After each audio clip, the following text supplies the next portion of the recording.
राधे राधे महाराज जी। महाराज जी मैं अभी कक्षा 9वीं में पढ़ता हूँ। महाराज जी मेरा ध्यान ज्यादा पढ़ाई में नहीं लगता, पर मोबाइल में बहुत मजा आता है महाराज जी। इस मोबाइल से छुटकारा पाने के लिए कोई उपाय है महाराज जी? यार मोबाइल में मजा मत ढूंढो, नहीं तो गड़बड़ हो जाएगा, क्योंकि पढ़ाई में मन नहीं लगेगा। अभी बच्चे हो, गेम खेलना, सीरियल देखना, फिर धीरे धीरे गंदी बातें देखना, फिर गंदे आचरणों में उतर जाना। हमें लगता है मोबाइल में बताया नहीं शुरुआत में कि गुण और दोष परसेंटेज में कम ज्यादा हो सकते, लेकिन सब में है। मोबाइल में गुण है, वो मोबाइल का गुण आपको देखो यमुना किनारे बैठा ले। अगर मोबाइल में आप ना सुने होते हमारा प्रवचन तो आप यहां के बैठते क्या? मोबाइल से आप अपनी समस्या का बड़ा से बड़ा समाधान कर सकते हैं। आप पुलिस से संपर्क कर सकते हैं, आप डॉक्टर से संपर्क कर सकते हैं, बड़े से बड़े रिश्ते नातेदार से संपर्क कर सकते हैं, चाहे जितना दूर हो। मोबाइल बहुत लाभदायक है।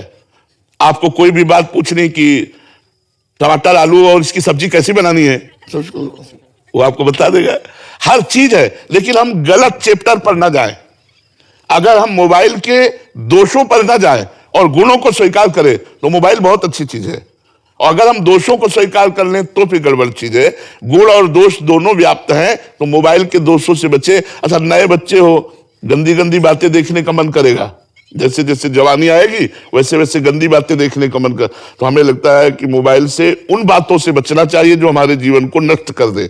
समय को नष्ट मत करो, समय बहुत कीमती वस्तु है। आवश्यक चीज जैसे सत्संग है वो सुनो, आप अपने विषय को जिस विषय में पढ़ते हो वो सर्च करो। उसके बहुत से लोग ऐसे हैं जो व्याख्या करने वाले हैं, वो सुनो। आप अपने विषय को सुनो, अपनी पढ़ाई को पुष्ट करो। गंदी बातें, गेम खेलना, अन्य विषय, हमें लगता है इसको छोड़ दो। मानो तो छोड़ दोगे, छोड़ोगे? हाँ, अच्छे बच्चे छोड़ो, और नाम जब थोड़ी देर किया करो, थोड़ी देर राधा राधा नाम जब किया करो। शिखा जी, श्री हरिवंश गुरुदेव। गुरुदेव, मनुष्य जीवन का परम लाभ संसार चक्र से मुक्त होना है, लेकिन जो अलग अलग कोटि का वर्णन आता है, कल्याण हो जाना, भगवत प्रेम हो जाना, भगवत प्राप्ति, तो जीव कल्याण मात्र ही क्यों चाहेगा? विलीन हो गए। आप शांति चाहते हैं कि नहीं, बताइए? आप रिलैक्स होना चाहते हैं कि नहीं? सब लोग बताइए, आप रिलैक्स होना चाहते हैं कि नहीं? एक खुशी, एक आनंद, जहां दुख नहीं, चिंता नहीं, शोक नहीं, एकदम मस्त होना चाहते हैं ना, उसी को कल्याण कहते हैं। जहां दुख की निशानी नहीं, परम शांति, परम आनंद, परम सुख। और इसके बाद अब जैसे दास्य भाव, वो भगवान का दास बनेगा। सख्य भाव, वो भगवान का दोस्त बनेगा, सखा बनेगा। वात्सल्य भाव, वो भगवान को पुत्र भाव से प्यार करेगा।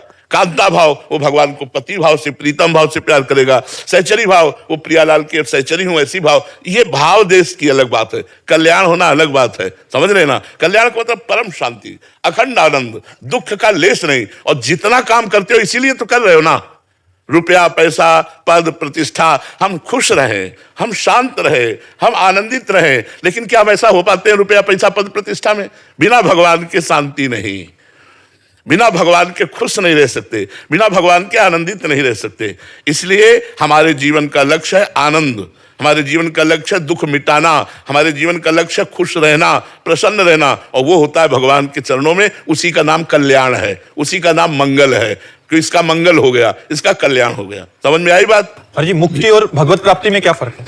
इनका भाव ऐसा। मुक्ति में जैसे दो चीता हैं और चीनी के बोरे में लगे थे, स्वाद ले रहे थे। अब एक चीता कड़ाही में जाकर चीनी के साथ चीनी बन गया, ये हुआ मोक्ष। और एक चीता बोरे से किनारे लगकर चीनी का स्वाद ले रहा है, ये भगवत प्राप्ति। कौन चीता अच्छा रहा? स्वाद ले रहा है। ऐसे तरंग समुद्र में मिल गई, इसका नाम मोक्ष है।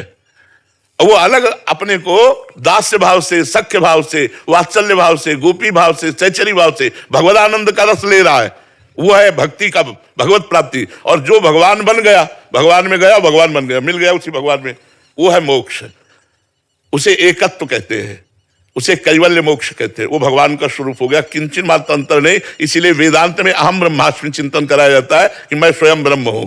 जो वेदांत है उसमें चिंतन कराया जाता है मैं स्वयं ब्रह्म हूं, क्योंकि ब्रह्म का अंश है, तो ब्रह्म चिंतन करेगा तो ब्रह्ममय हो जाएगा।